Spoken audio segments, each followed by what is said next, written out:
Hey, I'm Sophia. And I'm Sanjana. And we're the SS Science. Get ready to sail with us through a sea of scientific knowledge. Hey guys, so today we're going to be learning about forces, especially centripetal force, by spinning a penny around in a clear, tall container. For this experiment, what you'll need is a clear, tall container and a penny or any other coin.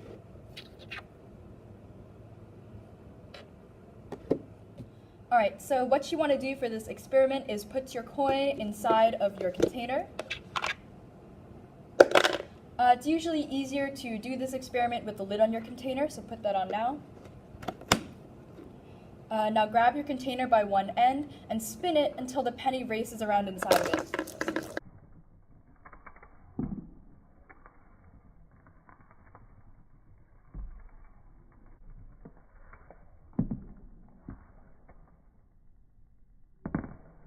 Notice that when the container stops moving, the coin slows down and falls to the bottom of the cup. That was a lot of fun. So what are forces? Well, forces occur when two objects interact with one another. For instance, if I push my hand against this water bottle, my hand is applying a force to the water bottle, causing it to move. Forces also have directions, so if I apply a force to the right, then the water bottle will move to the right, and if I apply a force to the left, then the water bottle will move to the left. That's cool. Hey, what forces are acting on me right now? Well, because you're on a planet, and for us it's Earth, you have the force of gravity acting upon you. I've heard of that. Which is why you aren't floating up into space. Mm-hmm. However, as gravity is pushing down, the floor is also pushing up. Oh. That's what's keeping you from sinking into the Earth. That force that the floor is exerting on you is called the normal force. However, the normal force just doesn't apply to only things on the floor. For instance, this water bottle on the desk is applying a normal force up against the water bottle. Because the desk is the floor for the water bottle. Indeed, relative. Okay, so what if I'm not touching the floor though? What if I toss something in the air, for example? Well, because forces only exist between interacting things, if you jump in the air or if we toss the water bottle into the air, the only force that the water bottle or you will feel is gravity because you're not touching the floor anymore. But aren't I also touching the air? Isn't there a force between me and the air? That's very true. Air is everywhere, so even when you're jumping, you can still interact with the air, and that force between you and the air would be called air resistance. However, when you're tossing something or when you're jumping, the force of air resistance is so small that we can often just ignore it. Air resistance only becomes important really when you're doing experiments that have to do with dropping a piece of paper versus a water bottle and seeing which one lands first. And yeah. Okay, so what forces were acting on the coin in this experiment?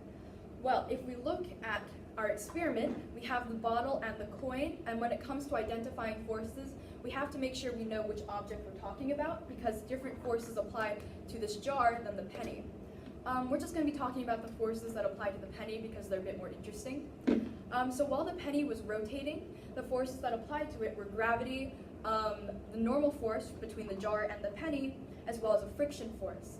When we stopped spinning the jar, the friction force caused the penny to slow down, and the gravity force is what caused it to fall to the bottom. So was one of the forces that you just mentioned responsible for keeping the quarter going in a circle? Yes, that would be the normal force, or the force between the jar and our penny. However, because our penny was going in a circle or in circular motion, the normal force can also be called or labeled the centripetal force. We can also take spinning a pair of earbuds as an example. If we do this, then the force that the wires are exerting on the earbuds themselves can also be called the centripetal force.